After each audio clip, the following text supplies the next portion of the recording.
السلام عليكم حبايبي الغاليين، يا رب تكونوا بصحة وبألف خير. هنعمل النهاردة الطحينة البيتي على طريقة المصانع بالظبط، ويمكن أحلى كمان. الطريقة اللي بتتعمل بيها سهلة قوي، يعني بتتعمل في دقايق وانت واقفة كده، ما بتاخدش 5 دقايق، ومن مكونات كمان بسيطة قوي. يعني شوية سمسم على شوية دقيق على شوية زيت، هيعملوا لك كمية ما شاء الله موفرة، وكمان أرخص بكتير من اللي بتشتريها من بره، وكمان أنضف كده وعاملاها بإيديك. وهقولك على المكون اللي بيظبط قوامها، وكمان على المكون اللي بيزود في كميتها. تعالوا نشوف الطريقة. حطوا لايك للفيديو ونسمي الله ونصلي على الرسول صلى الله عليه وسلم. معايا ربع كيلو سمسم، ولو هتعايريهم بالكوباية فبيكونوا كوبايتين. ممكن برضو تستخدمي سمسم أبيض أو سمسم متحمص براحتك، بس أنا بفضل يا جماعة السمسم المتحمص ده، بيديها ريحة وطعم مميزين قوي. ده غير كمان إنه بيطول في عمرها. في الأول كده بنقيه، يعني لو في أي شوايب أو أي حباية مش حلوة بشيلها، وبعدين بقى بناخده ونفضيه في الطاسة وهنرجع له تاني بعد شوية.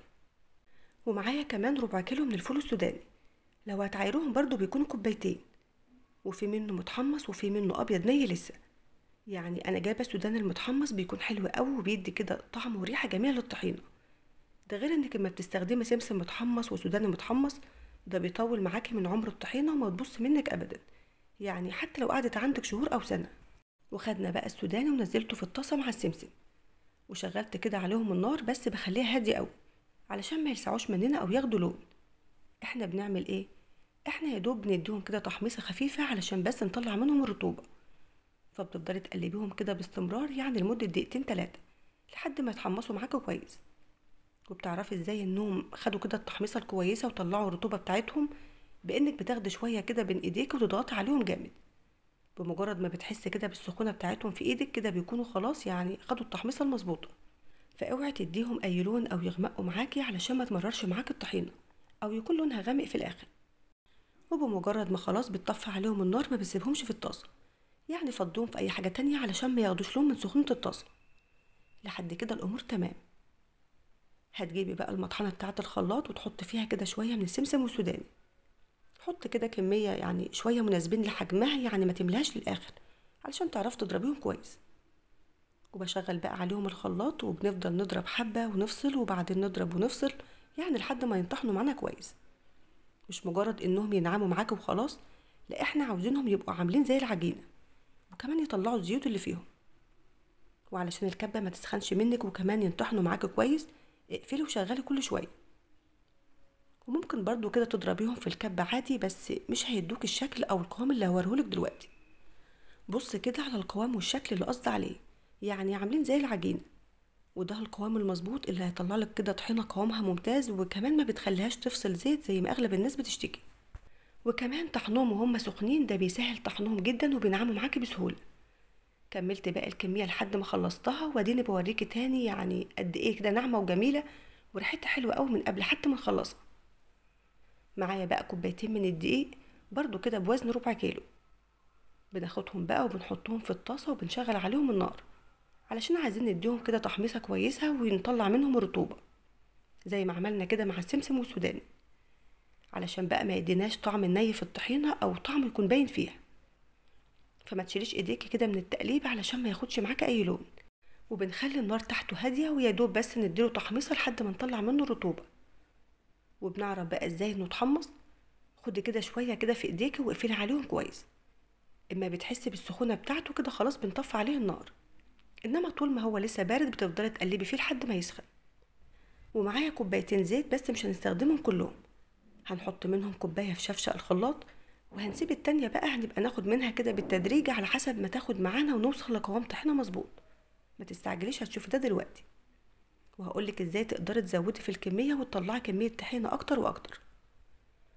وكمان نزلت كده على الزيت بخليط السمسم والسودان اللي كنا طحنينهم. بنزل مثلا بنص الكمية، وبعدين بنبقى ننزل ببقيتهم بعد كده. وبعدين نزلت برضو بنص كمية الدقيق.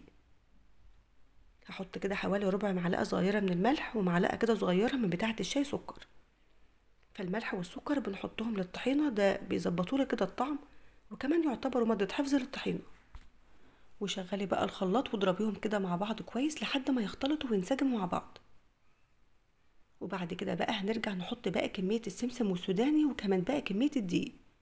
فكان قوامها طبعا لسه تقيل، فهناخد كده من كوباية الزيت التانية نصها.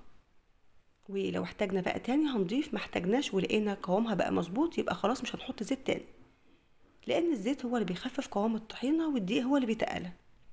فاحنا هنضرب ونشوف قوامها يعني محتاج يتخفف او يتقل، يعني هنشوف ده مع بعض. فانا ضربتها ولقيت قوامها بقى مظبوط معايا، يعني بقى تمام خلاص كده، لا هضيف بقى دقيق ولا هضيف زيت تاني. لو لقيتي بقى قوامها لسه خفيف ممكن تحط لها كده معلقتين دقيق كمان. وبرده لو لقيتي كده قوامها تقيل عن اللازم يبقى ضيفي لها شويه زيت، يعني بنتحكم في القوام اللي احنا عاوزينه براحتنا. فانت بقى لو حابه تزودي كده في الكميه اكتر من اللي انا عاملاها يبقى ممكن تحطي كمان نص كوبايه دقيق والنص الزيت اللي كان باقي معانا. فدي حاجه بايديكي وعلى حسب رغبتك، وبرده هيكون طعمها جميل ما تقلقيش. فاللي بيزود في كميه الطحينه يا جماعه هو الدقيق، واللي بيخفف في قوامها هو الزيت. وحطيت بقى البوله وصفرت الميزان علشان نوزنها ونشوف الكميه اللي طلعت معايا. هي طلعت لي كده كيلو 67 جرام بالظبط زي ما شفتوا، يعني ما شاء الله مش كميه قليله. وزي ما قلتلك في ناس بيطلعوها كمان كيلو ونص، بس بيبقوا مزودين في كميه الدقيق. وهنا كنت بوريك اننا استخدمنا من الزيت كوبايه ونص، وده النص اللي اتبقى معايا من الكوبايتين.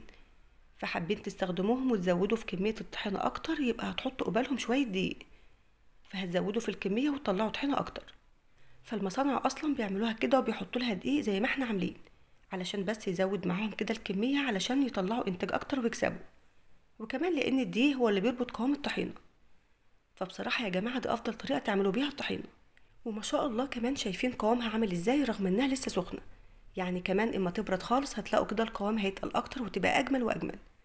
وطريقه حفظها انك تحطيها كده في برطمانات مغسوله وناشفه تماما، وكمان متعقمه كويس.